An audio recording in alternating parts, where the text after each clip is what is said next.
Coucou tout le monde, j'espère que vous allez bien, je suis ravie de vous retrouver pour cette nouvelle vidéo, donc les tribulations du mois de mai. Je sais pas vous, mais alors mai est passé genre comme ça, enfin c'est passé à une vitesse folle. Ici à Montpellier, la météo a été totalement schizophrène, on avait des journées totalement pourries, comme aujourd'hui, il fait tout gris. Je suis en t-shirt, mais je vais pas tarder à mettre un gros gilet par-dessus. Et des journées absolument merveilleuses où les gens se baladaient limite torse nu en tongs et tout. Enfin, ça a été un peu, voilà. Et du coup, moi, j'ai été plutôt fatiguée. Et à un moment donné, je suis tombée malade, sachant que je n'ai pas été malade de tout l'hiver. Parce que vous savez que moi, je prends de l'extrait de pépins de pamplemousse. Je vous ai fait une vidéo, justement, conseil pour pas tomber malade. Je vous la remets dans le petit i. Et du coup, moi, je suis toujours ces conseils à la lettre. Et ça marche très très bien. Et là, je sais pas, il a fallu un petit moment d'inattention. J'ai eu très mal à la gorge, mais vraiment, c'était mon seul symptôme, mais j'avais tellement mal, c'était très fort, et ce qui fait que ça m'engourdissait un petit peu toute la tête, etc. D'ailleurs, je trouve que j'ai... oui, j'ai encore un petit peu des restes, je sais pas si vous l'entendez. Et j'ai pris tout plein de pastilles, de sprays, de trucs, de l'homéopathie qui s'appelle Homéovox, qui marche plutôt bien, mais bof.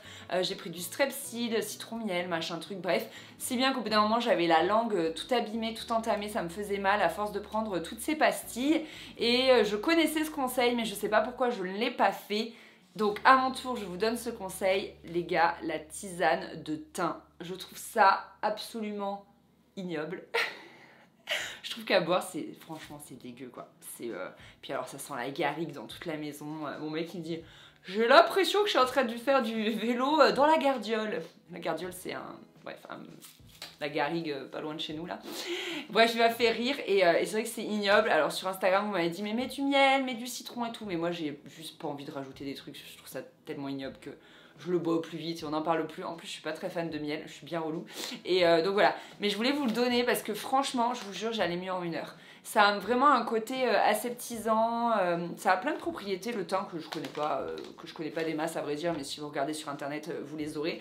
Mais c'est vrai que quand vous avez une cystite, infection urinaire, tout ça, ou alors que vous avez un gros rhume, ça marche mais du tonnerre. Du coup, voilà, j'ai bu ça pendant 2-3 jours, toute la journée.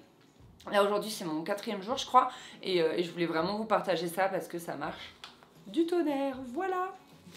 Bref, donc du coup ouais, mais vraiment passé très vite. Côté beauté, j'avais envie de vous parler de quelque chose dont vous me posez pas mal de questions depuis certains temps. Moi je vous ai parlé depuis 2-3 ans du démaquillant sous la douche de chez Leno. Et c'est vrai que chez Leno, c'est assez variable. Il y a des produits qui sont très bien notés, qui sont assez clean, vraiment clean même. Et il y a des produits qui sont un peu plus craignos. Donc par exemple, moi j'ai ce lait pour le corps. C'est le lait nutritif confort hypoallergénique pour les peaux très sèches. Je l'aime trop celui-là, vraiment, il n'en reste plus beaucoup. J'adore son odeur, je trouve qu'il pénètre hyper bien. Et celui-là, il est vraiment clean.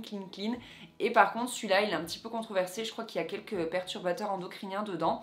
Donc j'ai décidé de le finir et entre temps j'ai reçu celui-ci de chez Melvita. Donc c'est le bouquet floral, c'est une gelée démaquillante adoucissante à l'eau florale de rose, de fleurs d'oranger et extrait de narcisse.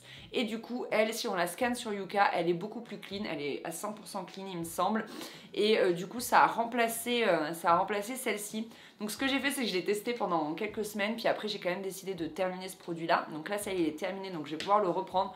Donc vous voyez que je l'ai quand même voilà, pas mal utilisé et il est vraiment bien. En fait, ici, vous avez une texture plus gel douche, vraiment très crémeuse, etc. Et là, c'est vraiment une gelée, mais pour autant, les deux font absolument le job pareil. Donc vous savez, je me démaquille comme ça avec mes petits doigts, comme ça, et après je rince à grande eau. Encore une fois, ça me permet de me passer de coton et ça, c'est juste trop cool. Du coup, j'ai quand même quelques carrés de coton réutilisable, de coton lavable pour parfois le matin, vous savez, si j'ai encore un petit peu de noir et comme ça j'ai aussi encore une petite eau micellaire au cas où, mais sinon je me sers que de ça. C'est fini les cotons, c'est fini de m'abîmer les cils, de m'abîmer le contour des yeux et tout.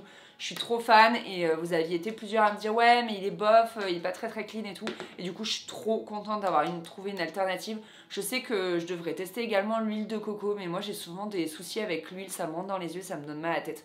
Toutes les huiles démaquillantes j'ai pas trop aimé et du coup j'avoue que je repousse un peu l'échéance de tester l'huile de coco, mais il faudra peut-être qu'un jour je le fasse. Côté routine du matin, j'avais envie de vous reparler des produits Caudalie parce que je les aime vraiment beaucoup. Donc vous l'avez vu dans ma routine du matin que je vous ai publié il y a quelques semaines, J'aime bien mettre le sérum anti-rides activateur d'éclat. Celui-là, je le connaissais déjà, je l'ai déjà utilisé, terminé et tout.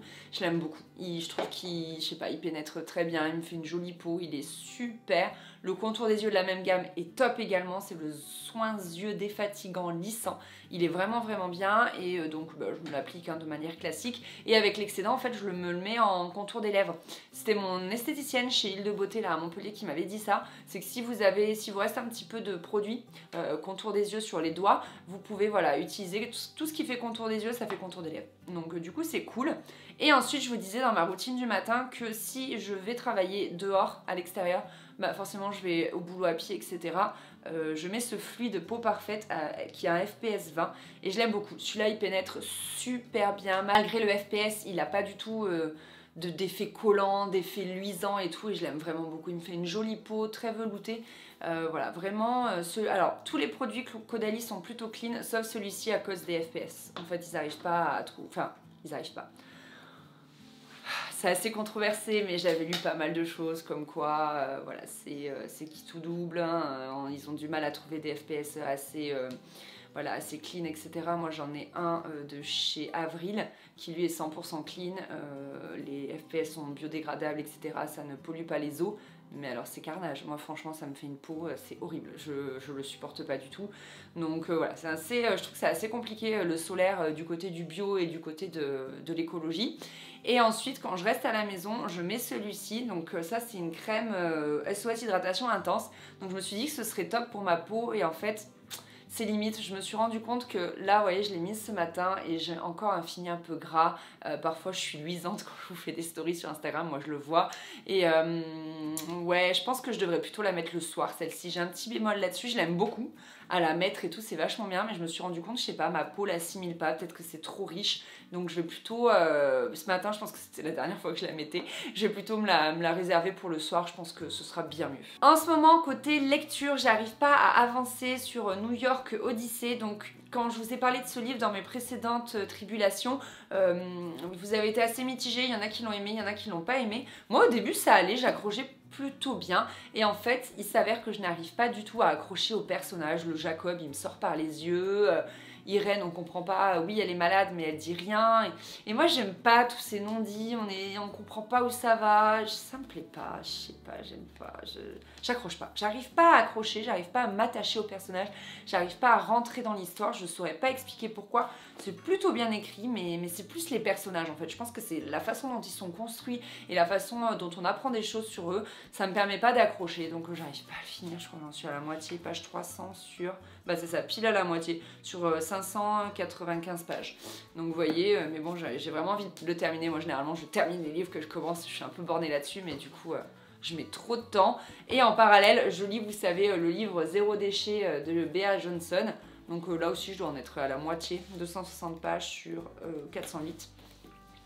Je l'aime bien ce bouquin, franchement il est vraiment cool, ça permet de vraiment ouvrir les yeux sur certains points, d'élargir ses horizons, et pour autant je la trouve pas du tout moralisatrice, et ça c'est hyper important pour moi parce que voilà, moi dès que c'est un peu moralisateur c'est bon, je me braque, et là je trouve pas du tout, et même elle nous raconte un peu les extrêmes dans lesquels elle est allée, et comme quoi elle est finalement retournée en arrière, genre elle avait fini par fabriquer son propre papier toilette, enfin elle disait qu'elle y passait un temps fou, qu'elle faisait son propre beurre, enfin qu'elle était vraiment arrivée dans des extrêmes et des choses qui finalement n'étaient pas viables sur le long terme, et du coup je trouve ça hyper intéressant. Elle est très critique sur elle-même, elle est très ouverte, elle est très indulgente, enfin franchement ce bouquin il est vraiment chouette. Je pense que quand je l'aurai terminé je le prêterai, je le passerai à quelqu'un, un peu comme pour le transmettre, c'est ce qu'elle dit en fait. Elle dit je sais très bien que je vais me faire attaquer parce que moi je suis sur le zéro déchet et je crée un bouquin, ce qui clairement n'est pas zéro déchet, et elle dit mais moi du coup je vous engage soit à l'acheter d'occasion, donc moi il n'existait pas d'occasion, soit, enfin je l'ai pas trouvé en tout cas, soit à le transmettre à quelqu'un pour que cette personne ne l'achète pas, etc. Et je trouvais l'idée assez cool. Bon, on va terminer avec les séries. On a terminé la saison 2 de La Servante écarlate. waouh, j'ai tellement envie de connaître la suite, c'est ouf. Moi j'ai regardé les 2 saisons d'affilée, donc c'est vrai que du coup j'étais genre encore. Ouais, vraiment chouette au final, comme je vous l'ai dit. Voilà, si vous êtes des âmes sensibles un petit peu comme moi, fuyez. C'est assez difficile je trouve, je vais pas vous en reparler parce que vous pouvez aller voir mes tribulations d'avril si vous voulez en savoir plus. Mais ouais, j'ai vraiment bien accroché, j'ai hâte de savoir la suite. J'aimerais bien en fait qu'ils arrivent à faire une série où ça se termine, enfin une saison pardon, une saison où ça se termine en fait, qui... Peut-être pas une happy end, mais au moins la fin du truc, quoi. Je sais pas. Ouais. J'espère qu'ils nous réservent une très bonne saison 3 et pas qu'ils vont nous faire traîner sur le long terme, mais plutôt qu'ils la clôturent, en fait, d'une certaine façon, qu'elle soit belle ou pas, mais qu'ils la clôturent. Justement, en parlant de clôturer, on a terminé en 2 secondes la saison 2 de The Rain. J'étais genre... sur ma faim, je savais pas qu'il y avait que 6 épisodes, et quand le 6e épisode s'est terminé, j'étais genre, le suivant, quoi? Y a pas de suivant? Non mais... Des saisons de 6 épisodes, c'est une blague, je suis désolée, mais à mon époque, je dirais que j'ai 40 ans, à mon époque, même 70 ans, à mon époque, il y avait des saisons de 22 épisodes, franchement, 6, non mais c'est même pas la moitié, c'est une grosse blague, j'ai trop accroché, en 2 secondes je suis re-rentrée, moi je pensais que j'avais tout oublié de la saison 1, mais en 2 secondes je suis re-rentrée dans l'histoire et tout. Je trouve que le gamin il est hyper attachant, enfin je l'aime trop, et bref, puis alors la fin... Je sais pas si vous l'avez vu, dites-moi ça en commentaire, mais la fin, tu fais... Enfin bref. Donc ouais, je sais pas quand est-ce qu'ils vont nous sortir la saison 3, j'imagine en 2020, voire 2021, mais je suis dégoûtée. Du coup, on a commencé The Society, qui est en bandeau sur Netflix, là, il vous l'a